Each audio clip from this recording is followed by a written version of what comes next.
Thank you for joining me today in this episode of the Ins and Outs of SDI. In this series, we talk everything having to do with specially designed instruction. Today's focus will be on addressing behaviors. In a previous video, I shared with you a resource by Hawthorne Educational Services, the Behavior Intervention Manual, Goals, Objectives, and Intervention Strategies. I'm going to be using that same resource today as we highlight a few points for you to consider when addressing behaviors. I'm going to begin by really focusing on behavior number 13 as listed in the manual. It is demonstrates difficulty or reluctance in beginning tasks. So we're going to start off by looking at suggestion number 45, which is to evaluate the appropriateness of the task to determine if it is too easy, too difficult, and if the length of time scheduled to complete the task is adequate. So right there, that tells me that one of the possible causes for a student not being able to begin an assigned task is that the task is not appropriate. So we want to make sure that anything that we put in front of that student to complete is developmentally appropriate and that the student actually has the skills to be able to complete that assignment. Then we turn our focus to suggestion number 50, which is to establish assignment rules, such as listening to directions, waiting until all directions have been given, ask questions about anything you do not understand, begin assignments only when you're certain about what is required, and make certain you have all the necessary materials, etc. So again, here we have another possibility. In this case, it wouldn't be that the student can't do the assignment, but it has more to do with not having clarity as to what the assignment is and missing key directions. So by the time you're expecting that student to get started, they're actually confused about what exactly is expected of them.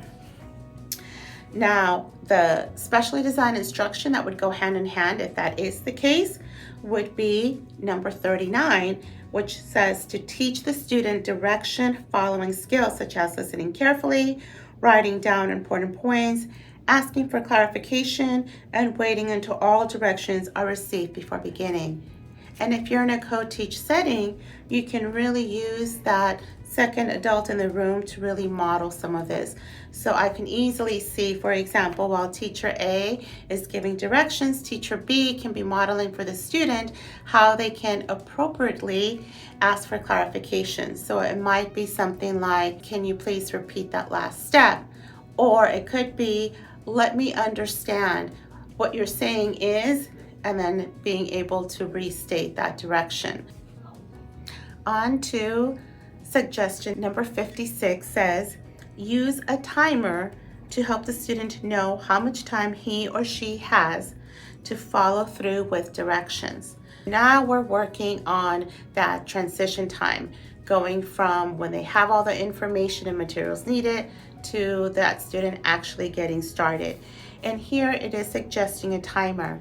Now, if we projected the timer, or perhaps the teacher set it, if it's an individual like digital timer, and the teacher is setting that for the student, then that would just be a support and intervention, a possible accommodation of using that timer. If we want to really make it specially designed instruction though, we would have to include a teach piece with it.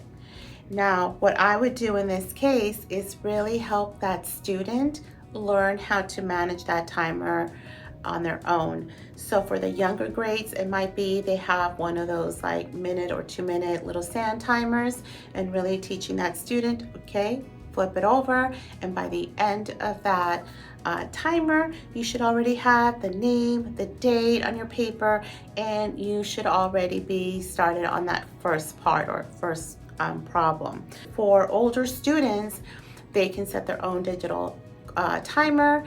They can also use apps on their phone. One of the apps that I have used in the past on Chromebooks is the Pomodoro Marinara app that really helps that student set their work time They can schedule small breaks or longer breaks if needed. And that is something that that student can learn to use independently. And most importantly, they can generalize it into other settings. So for example, they can use that same strategy in another classroom or use it at home when completing homework. I hope that through this brief example, you were able to see how a single behavior could actually have different root causes and how our approach would have to change to address that. In a future video, I'm going to have one of our support specialists joining us. So make sure to use that comment section to suggest any specific behaviors that you would like us to focus on. Until then, bye-bye for now.